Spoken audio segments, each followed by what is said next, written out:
Hey everyone, it is Friday and I'm just typing, but I think I got my last word spelled right. Hopefully we'll find out in a moment. And you are at Litvak Leadership Live.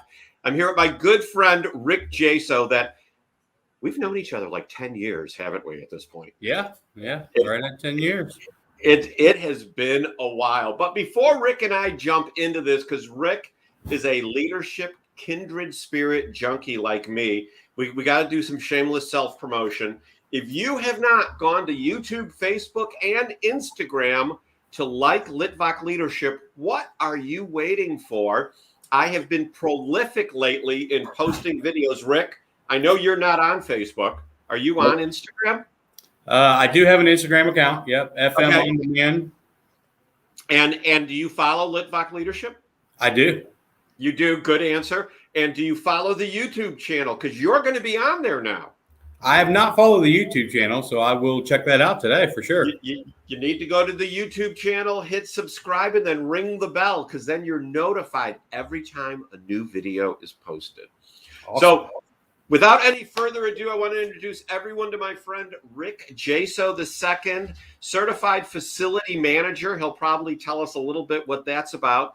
And I noticed on LinkedIn lately that Rick had been posting a lot of leadership things, sharing other people's leadership thoughts, commenting on them. And I thought, I need to have Rick on the show. And frankly, he's just an interesting guy. So Rick, take 2 minutes and tell the audience about yourself. Man, that's really long. I've seen you go 30 minutes talking about yourself, Sean. But, I'm 45 years old. I've been in the facility management for almost 15 years, 16 years now. Actually just transitioned to a new role as a senior project manager for a mechanical contractor here in Louisville and Lexington. And, I've got 3 boys, 25, 20, and one's 12. Still just started middle school this year as the youngest. Been married 20 years and enjoy life and enjoy doing the fun things and working with people. So that's in a nutshell what I like to do. And working with people, I think, is where the whole leadership rub, comes in, because people either have a leader attitude or they have a I don't want to do what the man says to do attitude. At least that's my experience. What do you think? I think so too. I think it's it's kind of a double-edged sword if you think about it. So, somebody always has to have a boss unless you're the owner or the president of a company that you're managing, then you have a silent partner. And so you respond, or you have to at least listen to someone higher up than you, giving you decisions and handing you down stuff that sometimes you like, sometimes you don't like. But, overall, they're the boss. And, you can have candid conversations and say, I may disagree with you, but in the end, if it's their decision, it's their decision. It's their company. They're the ones that are reporting up to a corporate structure, and you're reporting up to them. So it's, just take it on the chin and do it and do the best job you can. That's the most important part. A lot of people. And it's interesting you bring that up, because before we get into our main topic, Rick shares a lot of leadership images, wallpaper, whatever words you want to use. We all wax and wane in that. And this is something that Rick has shared probably in the last month. And, to me, this talks about rewarding the lazy. I mean, Rick, what say you about this here? Yeah, in my role and in my world, I hold everybody accountable.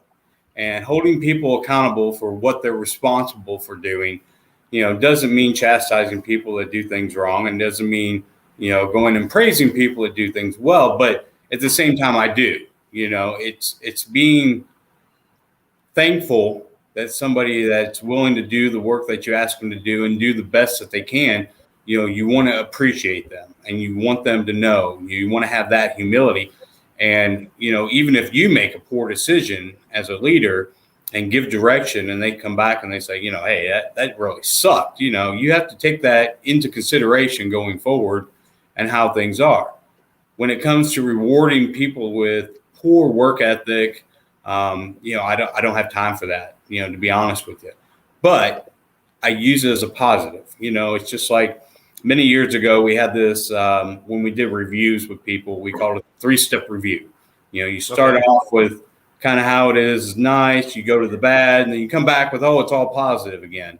And not quite to that extreme, don't get me wrong, but with, people that have poor work ethic, what I like to do is I like to coach them, sit down with them and explain to them what my expectations are of them, where they're failing meeting those expectations, and then going back and coaching them so that they understand how they can meet those expectations within their limits, and if they come to you and there's sometimes, you think they have all the tools they need to do the job correctly, and they don't want to say, something to the fact like, you know what, I really don't know this that well. Can you explain it to me or give me 20 minutes and show me how to do it?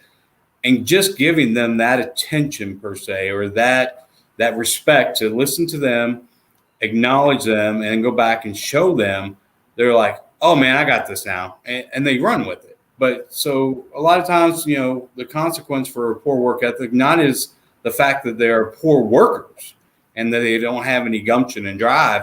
It's the fact that they don't know. And until you have that conversation candidly with someone and you sit down and you understand where they come from, and why you don't understand it, you can't really be a leader at that point, because now you're micromanaging the process, and micromanaging the process is no good for anybody. Well, and it's funny. Someone that I used to work with, Beth Gifford, who is president and CEO of Columbus Works in Ohio. We both worked at Aetna Building Maintenance back in the day. Beth used to talk about having courageous conversations. Yep. And I think that's the name of a book somewhere that she must have read, because she really valued getting higher degrees of education. But to just hear the term courageous conversation, I think kind of leaps us into our main topic here. So what we had originally discussed is, I asked Rick, I go, hey, what do you think are the 3 most important characteristics of leadership? And my answers were listening, communicating, and engaging. Rick's answers were empower, communication, and decentralized command. So I said, all right, let's start with talking about communication and communicating, hence courageous conversations. Rick, I remember the first time that I went to fire somebody or terminate them or release them. And now, in our day and age, HR does that. The manager doesn't do it. The cold-hearted HR people out there, they're the ones that have to do it because they have ice in their veins. And you agree. I see you nodding. But the first time that I went to go release someone, they talked me into keeping them.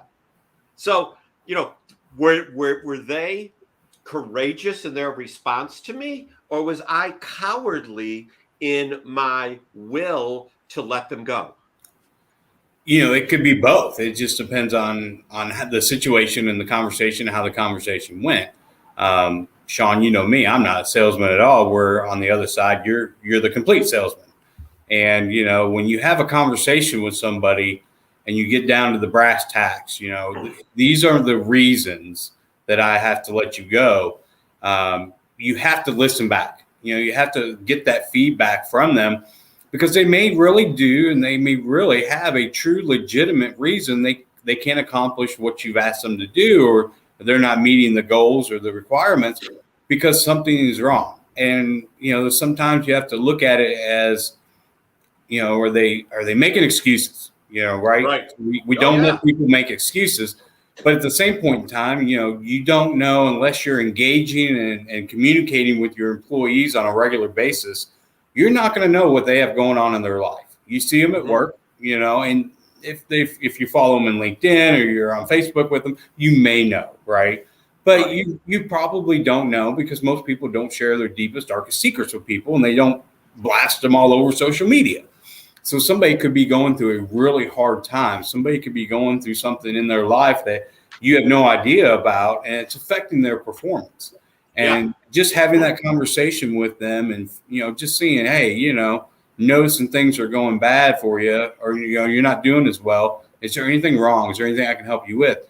Doesn't mean they have to give you all the information. They don't have to tell you everything, but they can say, yeah, I'm really going through a hard time at home, and gives you the humility to sit there and think, okay, I've gone through a hard time at home. We probably all have at one certain point in time.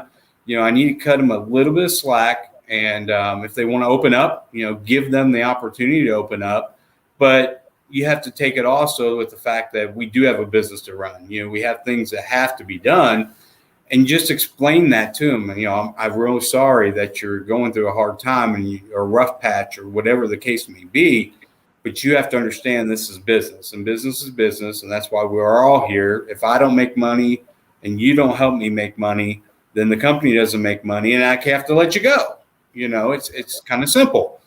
And but what about the entitlement mentality that some people have, that once you've hired them, that they do as little as possible to skid their way through? Just it is doing just your job enough nowadays? I mean, because I think because of COVID, the threshold may have come down somewhat in expectation. Yeah, I think in different industries that we're in, the expectation has come down. Definitely in the hospitality industry, it's been hit extremely hard across the board. They can't find workers. So, they're sourcing workers that are filling a need, right? And as long as they're filling that need, they're making money. It may not be great money, but, they do fill that role that they have for an organization, and they fill that need. Therefore, at this point in time, that meeting the minimum criteria per se worked, right? Is that what you strive for? No. And that's where you work with the individuals and you coach them. You say, hey, look, I know you're doing, a good job of what you're doing, but what do you think about maybe adding this or adding that, or giving them some responsibility that increases their responsibility, to where that people take initiative, and they feel like, oh, if I do better, I may make more. But right now, as much as the hospitality is paying in the industry for, an entry worker, I mean, some of these places are paying $14, $15 an hour. They have never had a job in their lives. I didn't make that until I was probably 27 years old.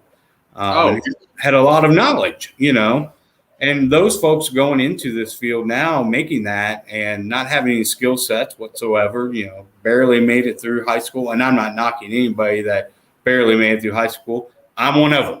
I was a CD type good. I think my GPA when I graduated was 2.6. So, I wasn't a great student, but I had drive, and I have a great work mentality to where, get up early, I go into work, I do the best I can, and I go home, and I try to live life as full as I can, and I do the best I can. But people that aren't able to do that right now and just getting into this role, and not even a leadership role, but even getting into the work field, they don't know what to do.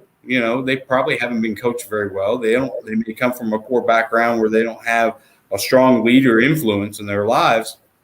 And so you have to coach. Well, and let's talk about that. The strong leader influence. I think it is all important. And I'm sure you'll agree, because, people say people don't leave jobs. They leave bad leaders. And one of the things as we're here on communication and communicating, now more so than ever, I think we have the capabilities for executive leadership to reach out to the teams in the field and speak to them virtually, if not in person, and communicate the vision that someone can grab onto. Hilton Hotels in the past has done a tremendous job of this, where everyone in the hotel understood not only what their job was, but what it was that they did that went towards the vision of Hilton Hotels. Yep. I mean, where have you had experiences where there's been a leader that has really communicated a vision that you could get behind?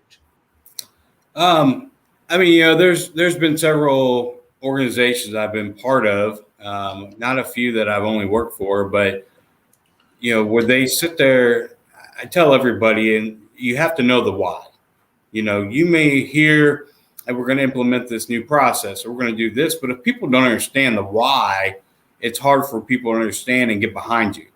And that's all about the vision, and if you're not, if your leader is not providing vision of either the company themselves or what your department is needing to do, etc., it gives you the opportunity not to excel at anything or not to even develop yourself, because you don't know what they want. You come in, you punch buttons, you answer phones, you do whatever you do as your occupation, and you go home at the end of the day. Well, I did my job today, and that's a mentality some people have. You check that box. Exactly right. But good leaders will sit down and discuss the vision and be visionary with others to the point where they understand that their performance does matter, and that their performance, as it increases and becomes better, the company becomes more profitable. The more profitable the company is, the more money that they get to make. So when you sit down and you have those candid conversations and you explain the why to people, I've been with groups and organizations where they've rolled out new processes and everything, and it's coming down from the higher ups, the CEO, the COO, or the CFO, and nobody gets an explanation of why we're implementing this or why we're doing this. And everybody's like, well, this is so much more work than I ever had to do to accomplish the same goal.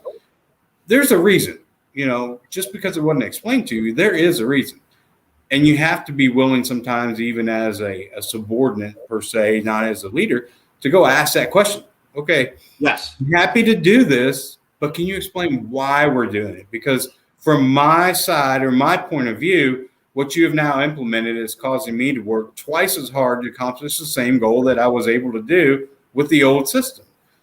Mm-hmm. And that drives that conversation to say, well, didn't I explain it to you? And you're like, well, no, I didn't understand it. I don't understand this at all. Take it on yourself that, hey, the person thought they were explained it crystal clear. Right. But to tell them, no, you weren't clear isn't going to get you anywhere. Say, I'm sure you were, but I missed it. Please. Right.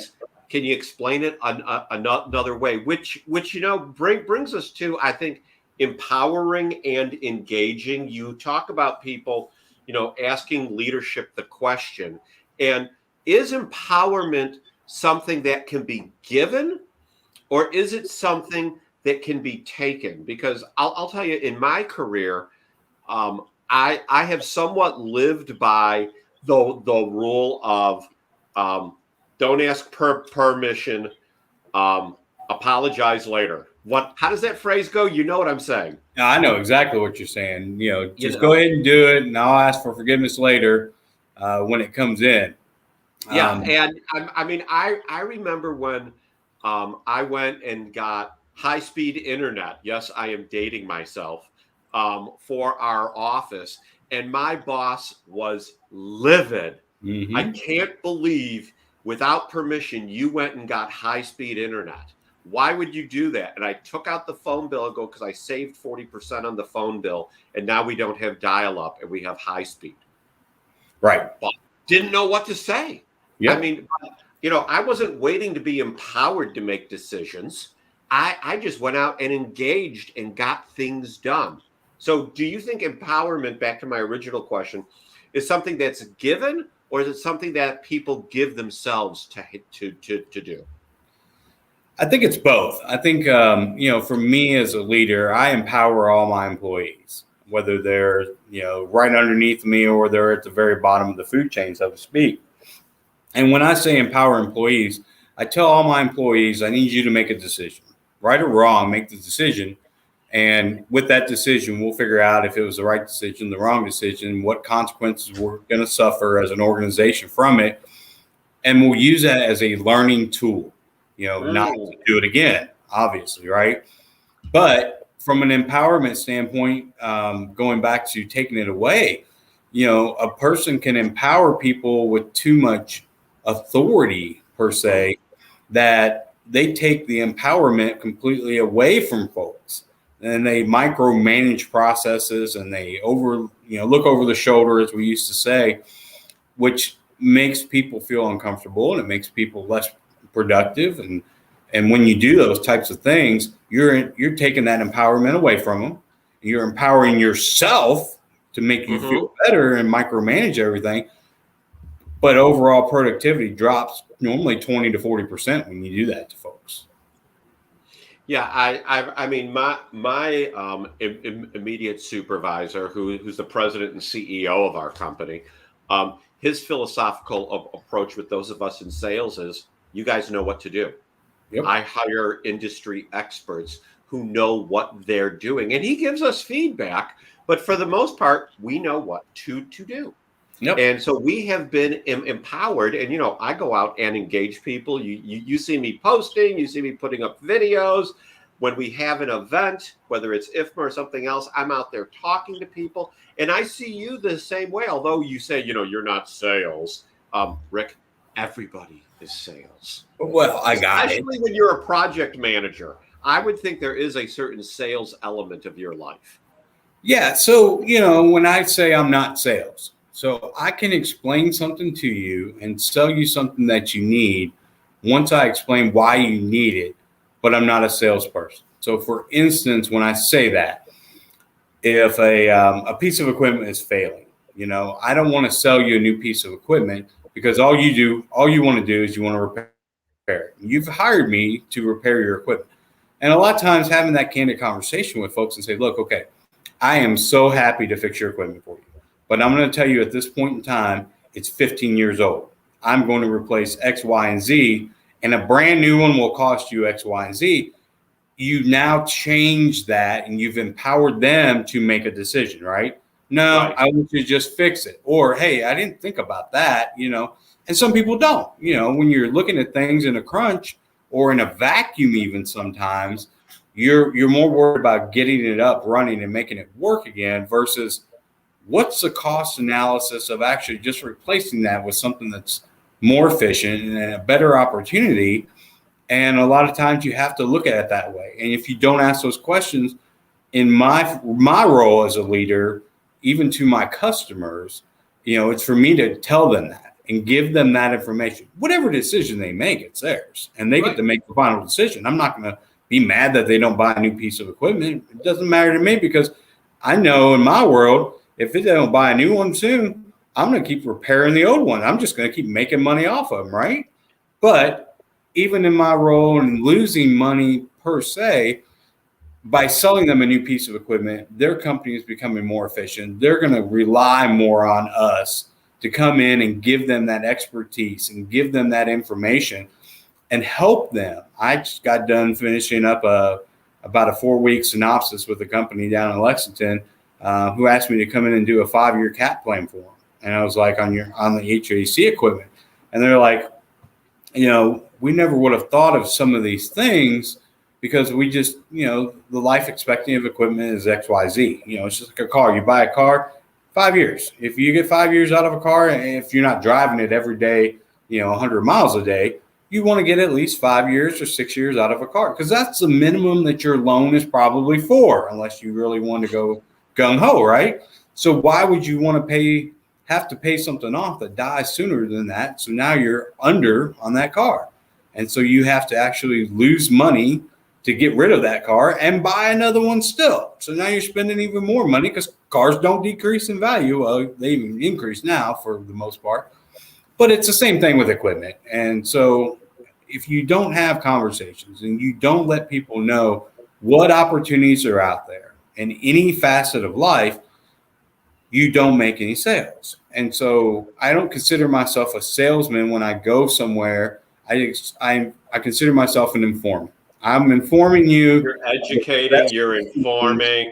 Correct. And then they get to make their own decision. And like I said, right or wrong, whatever they want to do, I may laugh on the back end, because like I said, they come back and say, no, just go ahead and fix it. We don't have the capital to do that right now. And I'm like, okay, but please understand, put this in your CapEx plan, plan on this later down the road, because it will break. It's going to break again. It's not going to be there forever. And if you don't. And you're willing to engage people, and I think so many people out there are concerned about telling people the truth because it might hurt their feelings, right? Or of the feedback they're going to get. Who are you looking at? And my service manager just walked in laughing his ass off about being sales.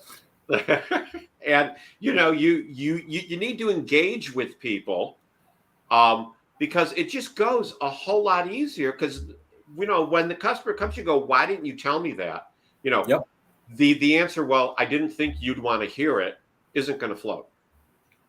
Yeah, and also it goes back to not just the fact of I don't think you wanted to hear it, but if you go fix a piece of equipment and you get there on site, and this could be anything, not just in the HVAC world, it could be anything in value.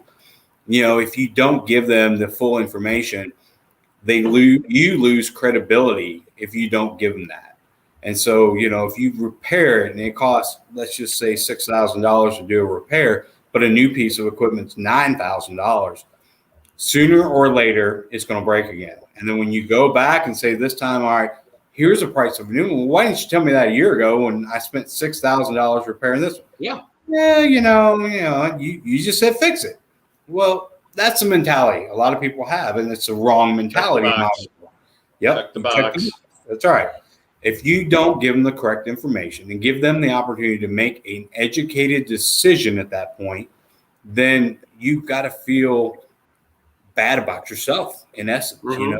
You can't feel good about doing a job for somebody that they're relying on for that piece of equipment to work if it's not going to work for an extended period of time. And so the big thing is just give them the information, right or wrong, whether they like it or not, whether they choose the right way to go or not. Just give them the information, let them have it and take what they want from it. Sometimes I've had people say, you know what, stop. I'm not spending any more money on that. You made a great point.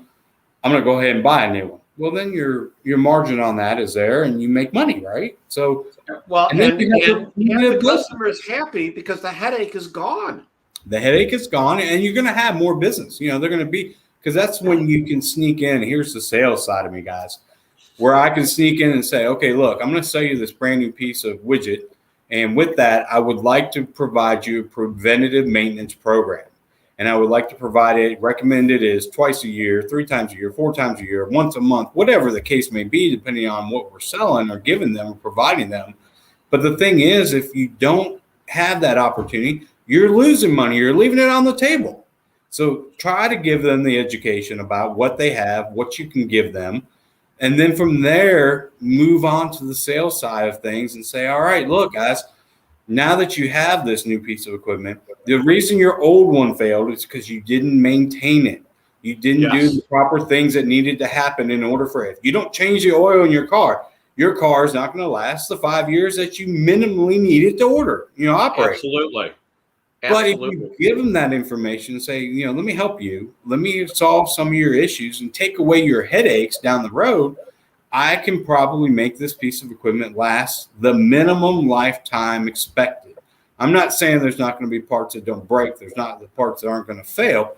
It's man-made. Everything's going to fail, but I can minimize it. And I can give you advance notice something is coming down the road where otherwise you run to fail mode in certain areas. It may be a critical piece of equipment. It may be the only thing making you money that month. And if it's not working, guess what? You're losing money that month. You got a problem. And so giving them that information and providing them a solution, not only to their problem, but other problems that could concur down the road, that gives them 2 things to look at. Hey, you're right. Let's buy this and go ahead and give me a solution for preventative maintenance down the road. And we'll go ahead and get that going too.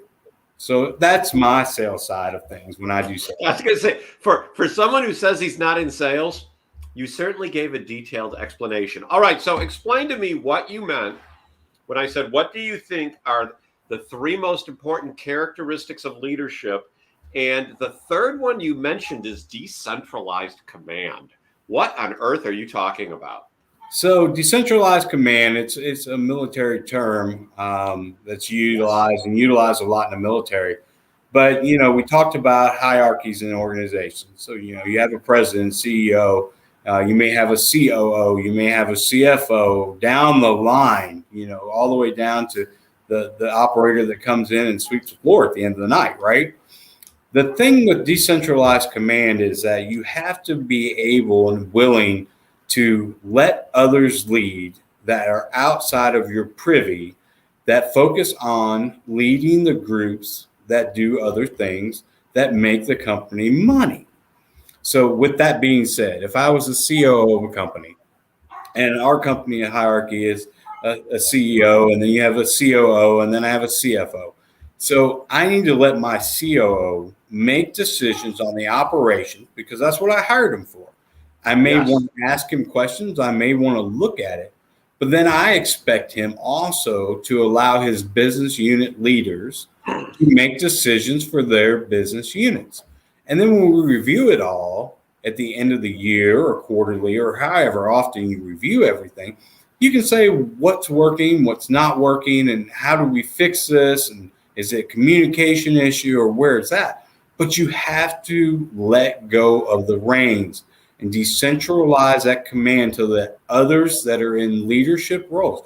They may only be a business leader, business unit leader, but they're a leader. They have the title leader. Let them lead. If they're not, what's the difference between decentralized command and empowerment? Well, that's the whole thing. They're really tied together. So empowering others to be able to make decisions, that comes with decentralized command. So if you're not performing through decentralized command and you are doing a central command, things are strict. They're very organized. They're down the lead. All right, you report to me, you report to me, you report to me, you report to me. But what decision is made at the top is sent down that chain. It's all the way down, and you don't allow other people. By empowering others, you automatically move to that decentralized command and allow the chains all working together to make decisions. And then listen to all the feedback that comes back from it. Make sure things are operating efficiently. You can sit there and you can tell the CEO or you can tell the CFO, hey, we were down $20,000 this last quarter. Why were we down? Oh, such and such business unit didn't do so well. All right. And then you go back to the COO and you ask them, all right, hey, such and such business unit lost money last month. Well, what's up with that? And you start asking those questions and you get all the feedback from it. And then you can have conversations of, all right, this is something we need to fix. Obviously, we can't afford to lose money on a regular basis, but it also gives the opportunity to figure out where we went wrong, how we can fix it, but working with everybody in the chain to get to that point where we figure it out. It forces people to actually communicate with others to figure out what went wrong. I mean, if somebody asks, if I was the president of the company, and I say, hey, why did this business unit fail? I don't know. Well, that doesn't work for me. I said, I need you to go find out. Do me a favor, go reach out to them and find out what happened. It may have been 14 of the 26 crew had COVID that month, and they were all in alternate. You just never know. Yeah. It could even be a rash of regular illness.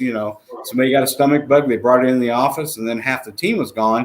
And it was that critical week that you needed to do the most work in, and you weren't able to. So you have to know the information before you can make adjustments or you can make any decisions as a business leader. And without having that information and always running through that centralized command, you don't hear the right things. You don't get the right information. And without having the right information, you can't make informed decisions. Well, and that leads me to the third thing that I had said are the three most important characteristics of leadership is listening, not being, the guy sitting at the top of the mountain making all the decisions without input, but listening to what others have to say. Yeah.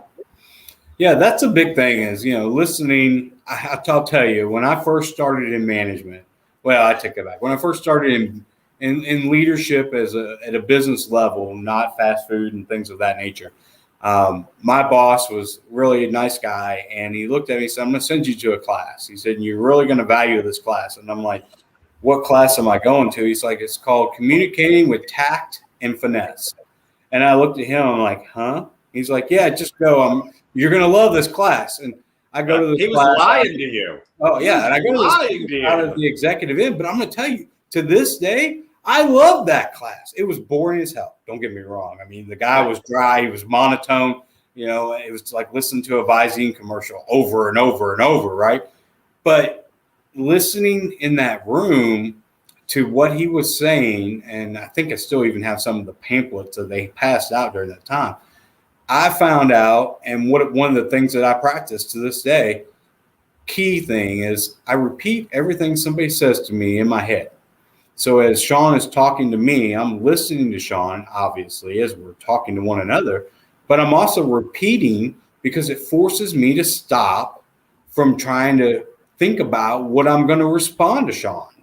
If you don't do that and you don't take that time, and then some people don't need to do that, don't get me wrong. Some people are great listeners.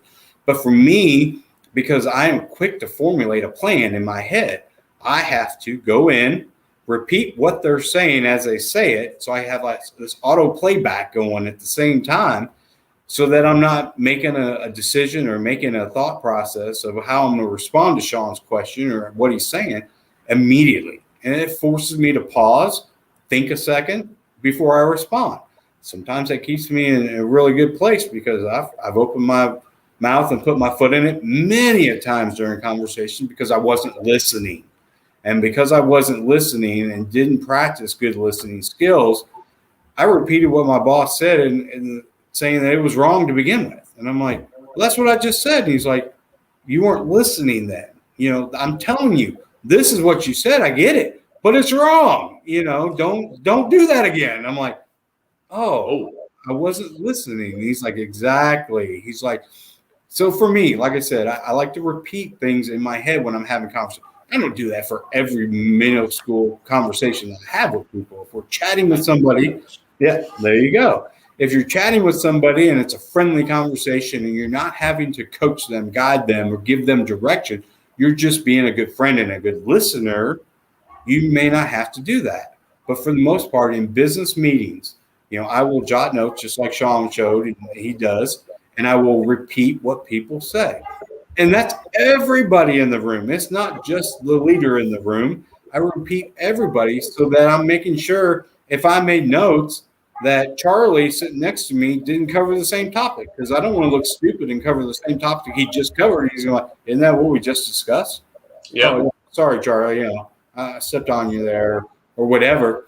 But you have to listen. And listening is such a key factor. And sometimes I'm guilty still of it to this day. I forget to listen, and I don't listen. And sometimes I'm formulating that answer that I want to give. And sometimes I will even talk over somebody or finish their sentence for them. And I hate when people do that to me. So I can never goes well. Yeah, I can only imagine how it is when I'm doing that to my boss. Was I right? Yes. And he'll admit that I was right in what I said, but I finished his thought because I wasn't listening to him. And then he had a point for telling me this story to begin with. And if I didn't listen to him and then follow his point and how we were getting to this conversation to begin with, I've lost all focus from him. And I've lost a little bit of credibility.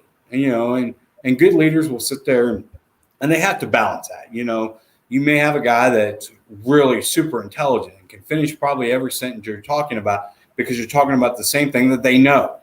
But then you have people that don't understand things and you're explaining it to them.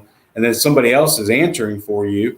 And it's like, why did you answer those questions? Or why did you complete those thought processes for me? Because I was really trying to teach this guy what we were trying to get to on this point.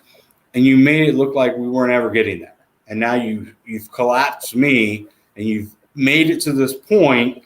And, now I really can't go on to say, well, because of this, we really need to do this. Because now I'm upset with you because you jumped in and finished my sentence. So much insight. So much insight. You and I need to get together for lunch and solve the world's problems sooner than later. We are definitely going to do that. So, Rick, it's been a joy having you on the show today. You're a wealth of information. I'm going to hand it over to you in a minute. But, hey, if you all want to get in touch with Rick to either find out more about leadership, and bounce ideas with him, or you've got some kind of mechanical or facility management question, Rick is your guy. There's his email address. He monitors it closely, and I know he'll get back to you. But Rick, I'm going to throw it to you now to take the next 2 minutes or 3 and speak directly to the audience that is here now and the audience that'll watch this on replay. And I want you to talk to them about how they can discover their 3 most important characteristics of leadership. So for me and to coach everybody as a leader, for everyone to become the best or meet their max potential, I advise you to always want to do three things: always learn, always listen, and always communicate. We'll start off with learning. You can never quit learning. Whether you're in the same role that you've been in for 20, 30 plus years, there's always new things, new inventions, new things that come out that will make processes quicker or better, new sales techniques that come out and stuff. You always need to be cognizant of what is out there and what can you do to make your life, your company, your team members, your subordinates better leaders themselves. And if you don't take the initiative to learn, then that's not going to do anything for you. I can tell you, I do a decent amount of travel here, twice a week at least. I'm driving from here to Lexington, and I live 30 minutes outside of Louisville. And I've listened to 14 audiobooks in the past 3 months.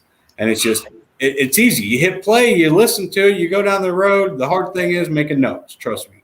So it's always fun when I get to a location. And I pulled off the side of the interstate, far enough off, but trucks were going to hit me. But just to jot down notes because somebody made a key point in one of these audiobooks that I could utilize and train others with.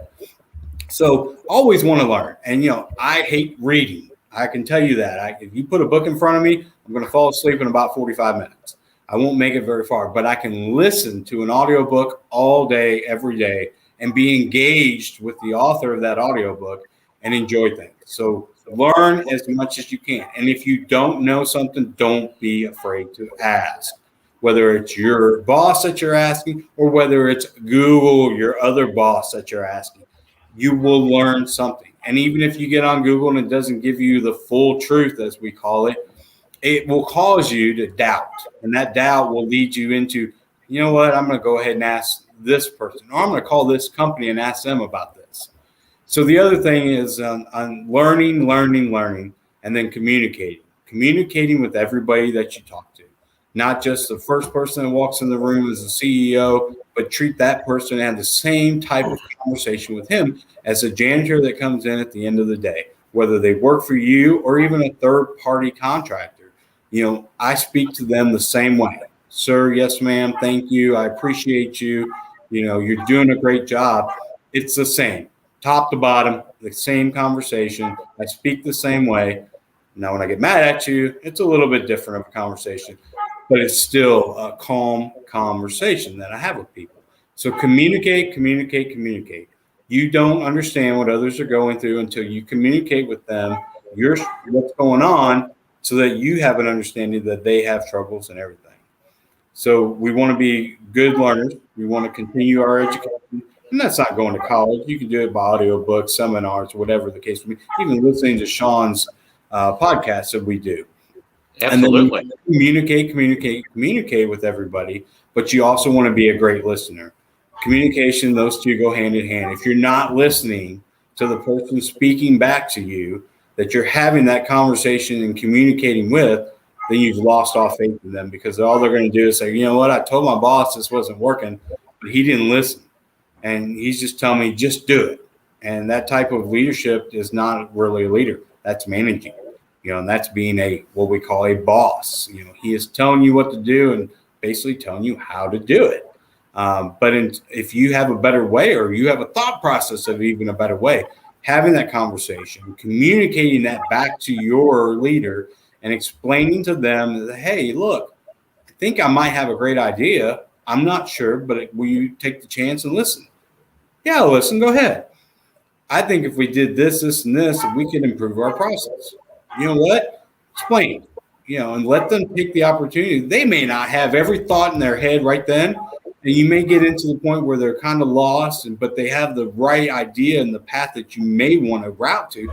Tell them, hey, and you know what? Let's take a break. Why don't you come back tomorrow after you've given this a little more thought and explain this to me again? Because I'm really interested and I want to hear what you have to say. But I don't think you've got it all figured out yet. And I want to give you that opportunity. Giving them the opportunity to come back to you at a later date with communicating is really important too. And so make sure that everybody communicates, that you communicate top down, communicate the same way. You listen to what others say, what they're responding back to you, especially if you're emphasizing an issue or concern, and then learn as much as you can every day. It will make you such a better leader. Come on now. Ladies and gentlemen, this is my friend Rick Jaso, certified facility manager. Thank you again, Rick, for being on the show. All good stuff. If you people out there, my loyal viewers and my loyal replay viewers, did not catch this, just scroll your way back and forth, rich within information. If you want to reach out to Rick, let me throw his email up here one more time, rickjaso2@gmail.com. And hey, if you say, Sean, I didn't get that fast enough, that's okay. My contact information for all my social media and a couple of my email addresses are going to be on the screen in a minute. You can reach out to me and I could connect you to Rick. That's all for now. Everyone, have a great weekend. Be blessed in all you do.